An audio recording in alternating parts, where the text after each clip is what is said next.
고린도전서 4장 8에서 21절 말씀입니다.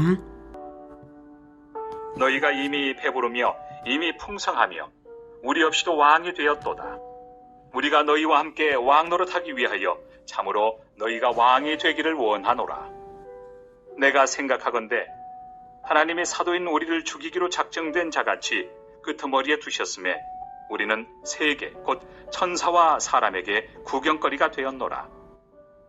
우리는 그리스도 때문에 어리석으나 너희는 그리스도 안에서 지혜롭고, 우리는 약하나 너희는 강하고, 너희는 존귀하나 우리는 비천하여 바로 이 시각까지 우리가 줄이고 목마르며 헐벗고 매맞으며 정처가 없고 또 수고하여 친히 손으로 일을 하며 모욕을 당한즉 축복하고, 박해를 받은즉 참고, 비방을 받은즉 권면하니, 우리가 지금까지 세상의 더러운 것과 만물의 찌꺼기같이 되었도다. 내가 너희를 부끄럽게 하려고 이것을 쓰는 것이 아니라 오직 너희를 내 사랑하는 자녀같이 권하리 하는 것이라. 그리스도 안에서 일만 스승이 있으되 아버지는 많지 아니하니 그리스도 예수 안에서 내가 복음으로서 너희를 낳았습니다. 그러므로 내가 너희에게 권하노니 너희는 나를 본받는 자가 되라. 이로 말미암아 내가 주 안에서 내 사랑하고 신실한 아들 디모데를 너희에게 보내었으니 그가 너희로 하여금 그리스도 예수 안에서 나의 행사 곧 내가 각처 각 교회에서 가르치는 것을 생각나게 하리라. 어떤 이들은 내가 너희에게 나아가지 아니할 것 같이 스스로 교만하여졌으나 주께서 허락하시면 내가 너희에게 속히 나아가서 교만한 자들의 말이 아니라 오직 그 능력을 알아보겠으니 하나님의 나라는 말에 있지 아니하고 오직 능력에 있습니다. 너희가 무엇을 원하느냐? 내가 매를 가지고 너희에게 나아가랴. 사랑과 온유한 마음으로 나아가랴. 사랑하는 형제 여러분, 11월 27일 토요일 저녁 묵상에 오신 것을 환영합니다. 고린도 교회의 파벌 형성의 문제 때문에 바울이 훈계의 편지를 보낸 것이 고린도전서입니다. 4장까지가 분파 문제를 다룬 내용이고 5장부터는 기타의 문제들을 다룹니다. 바울은 파벌 형성 문제의 근본 원인은 오직 그리스도만을 높이지 못하고 눈에 보이는 인간 지도자를 이렇다 저렇다 평가하며 높임으로 생겨난 문제인 것을 간파하였습니다. 그래서 4장 7절까지에서는 다음과 같이 지도했습니다. 첫째, 교회의 주인은 그리스도이며 지도자는 그의 일꾼일 뿐이다. 지도자가 맡은 것은 하나님의 비밀인데 충성을 통해 베풀어진다. 성도는 오직 그리스도의 말씀을 높이고, 지도자는 마음의 동기를 순결하게 하라. 지도자에 대한 평가는 주님의 심판권에 속한다. 그렇게 지도자와 교인들을 지도했는데요. 이제 마지막으로 아비의 심정으로 권면하며 대안을 제시하는 내용입니다. 그 대안은 오늘 본문의 핵심인 그 대안은 바로 첫째, 그리스도를 본받는 영적 아비를 본받으라. 둘째, 영적 아비의 제자를 통하여 그리스도를 본받으라. 이것입니다. 8절, 너희가 이미 배부르며 이미 풍성하며 우리 없이도 왕이 되었도다. 우리가 너희와 함께 왕 노릇하기 위하여 참으로 너희가 왕이 되기를 원하노라. 네, 고린도 교인들이 분파 문제는 교만 때문인데요. 너희가 이미 배부르며 이미 풍성하며 우리 없이도 왕이 되었도다는 반어적으로 비꼬아 말하는 것입니다. 지도자들을 평가하며 자기가 따르는 지도자를 높이는 모양새였을지라도 실상은 지도자들과 무관하게 일종의 자기만족에 빠진 결과입니다. 고린도가 지식과 헬라 문명이 충만하고 부유한 도시였기에 그런 자만하는 영향이 교회 안에까지, 성도들에게까지 들어온 것 같습니다. 바울은 비꼬면서 진심을 섞어 말합니다. 우리가 너희와 함께 왕 노릇하기 위하여 참으로 너희가 왕이 되기를 원하노라. 진심이죠. 이 말은 나는 너희가 진정한 왕 노릇하기를 소망한다. 그렇게만 된다면 우리도 너희와 함께 그 영광에 동참할 것이기 때문이다. 이런 말입니다. 거짓된 왕 노릇을 그만두라는 말이죠. 왕의 개념이 다른 것입니다. 그러면 진정한 왕 노릇을 위해서는 어떻게 하는지를 바울은 자신의 삶으로서 적나라하게 말합니다. 9절 내가 생각하건대 하나님이 사도인 우리를 죽이기로 작정된 자같이 끄트머리에 두셨음에 우리는 세계 곧 천사와 사람에게 구경거리가 되었노라. 여기서 천사는 선한 천사, 악한 천사가 있다고 할 때 사도들을 구경거리로 여겨 비웃는 것은 악한 천사, 즉 마귀겠죠. 자, 이렇게 하나님께서는 사도들을 끄트머리에 두셨는데 우리는 10절 우리는 그리스도 때문에 어리석으나 너희는 그리스도 안에서 지혜롭고 사도들은 그리스도를 전하기 위해 어리석어 보이는 전도를 했고 너희는 그리스도를 영접하여서 참된 지혜 안으로 들어왔고 우리는 약하나 너희는 강하고 너희는 존귀하나 우리는 비천하며 겸손히 그리스도를 가르치는 사도들은 약해 보이고 비천해 보이죠. 남을 판단하는 고린도 교인들은 강해 보이지만 실상은 그 반대인 것이죠.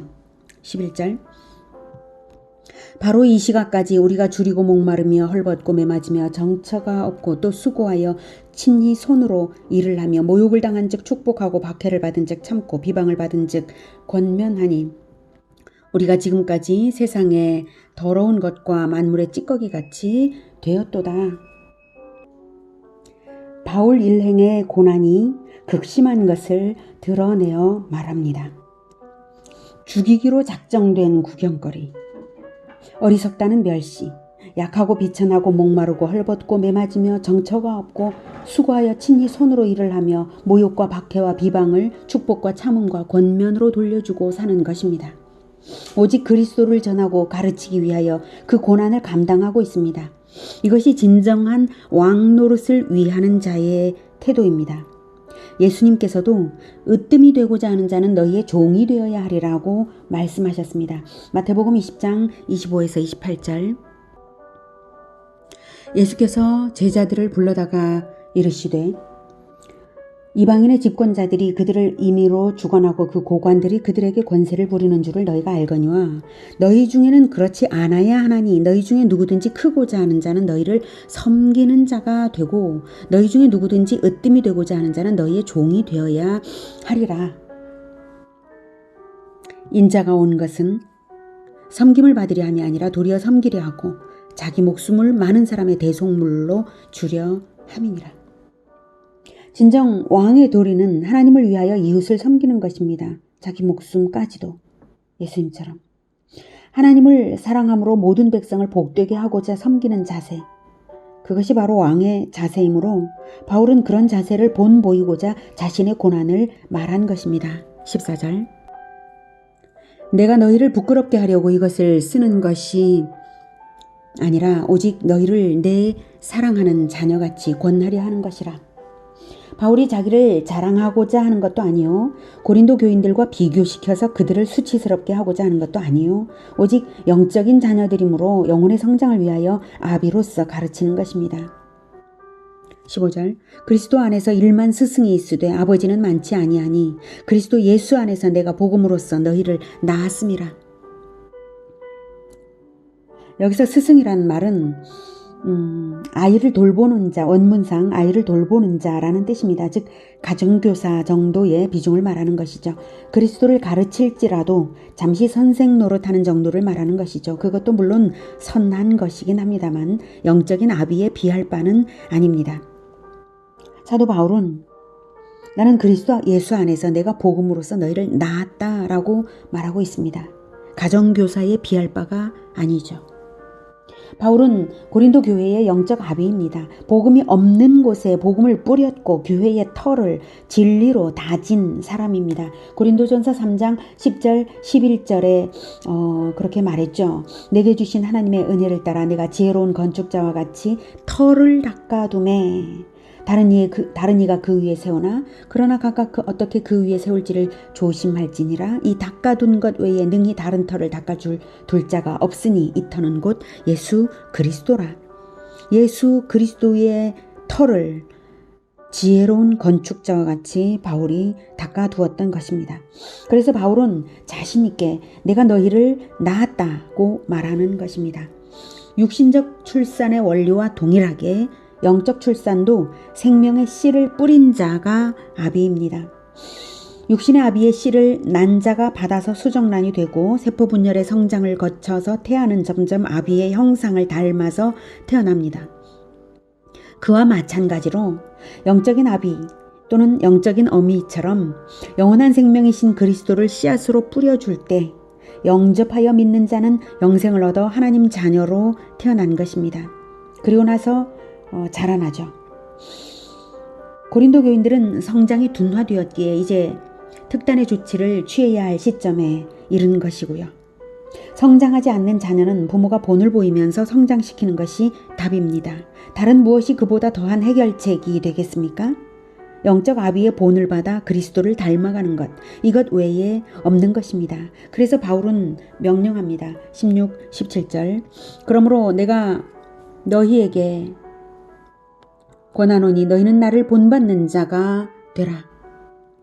이로 말미암아 내가 주 안에서 내 사랑하고 신실한 아들 디모데를 너희에게 보내었으니 그가 너희로 하여금 그리스도 예수 안에서 나의 행사 곧 내가 각처 각 교회에서 가르치는 것을 생각나게 하리라. 그리스도를 본받게 하기 위하여 먼저 나 자신이 그리스도의 고난을 짊어지는 자가 되고 영적 자녀들에게 나를 따르라고 하는 것, 이것이 바로 그리스도의 방법입니다. 이것이 그리스도 안에서의 영적 아비의 방법입니다. 바울은 그것을 명하고 있는데요. 문제는 바울이 몸으로는 고린도 교인들과 멀리 떨어져 있다는 것이 문제죠. 이렇게 편지를 보내기는 하지만 몸으로 함께하면서 본을 보여줄 사람도 반드시 필요합니다. 바울의 대리자가 필요합니다. 예수님이 자기의 대리자들로 12제자를 세상에 남기셨던 것처럼 말입니다. 그래서 디모데를 주 안에서 내 사랑하고 신실한 아들 디모데를 너희에게 보내었노라고 말하는 것입니다. 말하자면 디모데야말로 바울의 DNA를 가장 많이 물려받은 아들 같은 제자였던 것이죠. 디모데가 할 일은 바울이 가까이 있는 듯이 바울이 가르치는 내용을 가르치고 바울이 각처 각 교회에서 보이는 모범을 그들에게 동일하게 보여주는 것입니다. 디모데가 비록 나이는 어리지만 고린도 교회에 바울의 대리자로 가도록 선발된 데에는 주 안에서 내 사랑하고 신실한 아들이기 때문입니다. 말하자면 예수님의 아들은 바울이요 바울의 아들은 디모데입니다. 이렇게 가장 신실하게 스승을 닮아 따르는 자가 지도력을 계승하며 영적인 아비의 대를 잇는 것입니다. 그러한 생명 계승의 진리에 따라 명하고 있는 것입니다. 우리가 이것을 깊이 묵상하며 영원한 생명의 계보를 이어가야 할 것입니다. 진정한 아비는 그리스도를 본받는 것이며 진정한 자녀는 그리스도의 생명을 영적 아비를 통하여 그리스도의 생명을 이어가는 자입니다. 그리스도를 본받는 영적 아비를 본받으라. 영적 아비의 제자를 통하여 그리스도를 본받으라. 이것을 말하고 있는 것입니다. 그러니 그리스도를 본받지 않는 자는 영적 아비가 아닌 것이요. 영적 아비를 섬기지 않는다면 그리스도를 본받는 자가 아닌 것입니다. 오직 그리스도를 본받는 고난이 있는가? 그리스도를 닮은 열매가 있는가? 이것만이 참된 아비를 구분할 기준입니다. 18절 어떤 이들은 내가 너희에게 나아가지 아니할 것 같이 스스로 교만하여졌으나 아마도 바울을 얕잡아 보고 교만을 회개하지 못하는 자들에게 말하는 것이죠. 19절 주께서 허락하시면 내가 너희에게 속히 나아가서 교만한 자들의 말이 아니라 오직 그 능력을 알아보겠으니 하나님의 나라는 말에 있지 아니하고 오직 능력에 있음이라. 바울은 말보다 능력을 알아보아 검증하겠다고 합니다. 고린도 교인들이 똑똑한 채 하는 말로 분파가 형성되었기 때문에 말 잘하는 것이 진검승부가 아닙니다. 여기서 능력은 하나님의 능력으로 맺어진 열매들을 검증하겠다는 것입니다. 그리스도를 섬기는 도리를 잇고 영적 아비도 잇고 인간을 정말로 높일만 했는지 그만한 열매를 능력으로 맺었는지 검증하겠다는 것입니다. 이것은 무슨 이적을 얼마나 행했는지 확인하겠다는 말이기보다는 이적보다는 복음화 제자화의 열매가 얼마나 감동으로 맺어져서 전도하고 변화를 일으켰는지를 보겠다는 뜻입니다. 이적 자체는 복음화 제자화의 도구일 뿐이니까요. 파벌 형성할 만큼 잘난 사람들이면 복음화 제자화의 열매가 많을 것 아니냐 이거죠. 즉 파벌 형성할 만큼 능력 경쟁할 것이면 그 능력으로 전도하고 제자화한 열매를 보여라 이것입니다. 21절 너희가 무엇을 원하느냐 내가 매를 가지고 너희에게 나아가랴 사랑과 온유한 마음으로 나아가랴. 네. 바울은 마지막으로 결단을 촉구합니다. 이것은 바울이 가기 전에 속히 알아듣고 변화하라는 뜻입니다. 네. 설마 바울이 매를 가지고 가기야 하겠습니까만 이 정도로 엄히 아비의 심정으로 말하는 것입니다. 바울에게 검증받기 전에 본인들 스스로 자기 자신들을 검증하고 나에게 진정한 그리스도의 열매가 있는가 검증하고 변화하라는 것입니다. 오늘의 가르침을 마음 깊이 새겨서 진정 그리스도를 본받는 고난과 섬김으로 삶을 채워서 진정한 하나님의 자녀요 그리스도의 제자가 되고 영적 자녀를 성장시키는 우리 모두가 되기를 축복합니다. 기도하겠습니다. 하나님, 우리에게 예수 그리스도를 보내주셔서 우리가 영접하여 생명을 얻고 또한 우리가 예수 그리스도를 그 피와 살을 먹음으로 영의 양식을 삼아서 날마다 먹어 성장하게 하시니 감사합니다. 그리스도의 가르침만이 생명이고 그리스도의 가르침만이 양식이고 우리를 자라나게 합니다. 우리가 그리스도를 본받아서 자라나겠습니다. 날마다 자라나겠습니다. 그리고 그리스도를 본받아서 그리스도를 본받는 고난으로 사랑의 고난으로 삶을 채워서 자녀를 낳고 영적 자녀를 낳고 성장시키겠습니다. 하나님 우리를 도와주시옵소서. 우리가 다른 어떤 방법으로가 아니라 오직 그리스도를 본받는 그리스도의 가르침을 본받아 나도 가르치는 그러한 방법으로 영적 자녀를 영적 아비를 따르고 영적 자녀를 삼는 그러한 우리가 되게 하여 주시옵소서. 영적인 생명의 계보가 끝없이 이어져가는 그러한 교회 공동체가 되게 하여 주시옵소서. 예수 그리스도 이름으로 기도드립니다. 아멘. 이어지는 시간은 개인 기도 시간입니다.